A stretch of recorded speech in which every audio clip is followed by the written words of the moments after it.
this is not just a personal view twittered by President Trump.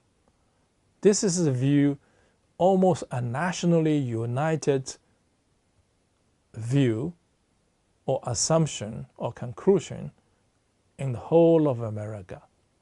Government, business, elites, think tanks, both parties, and people not only in Wall Street, but in the Main Street too.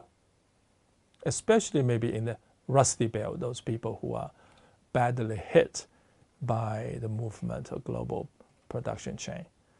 So this is one thing.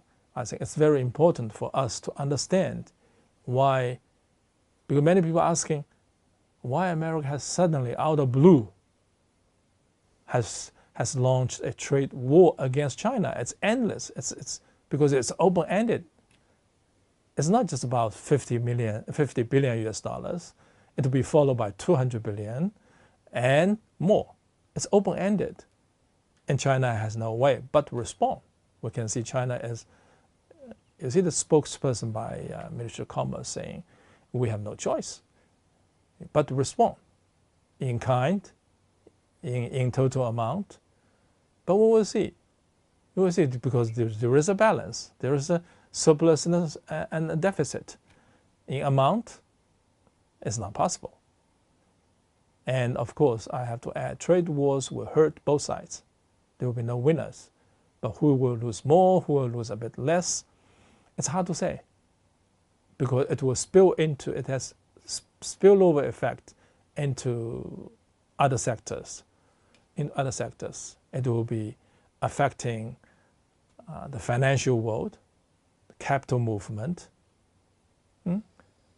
If people see a certain country, a certain region is turbulent, full of risks, capital will, by its own nature, will flow out, will leave,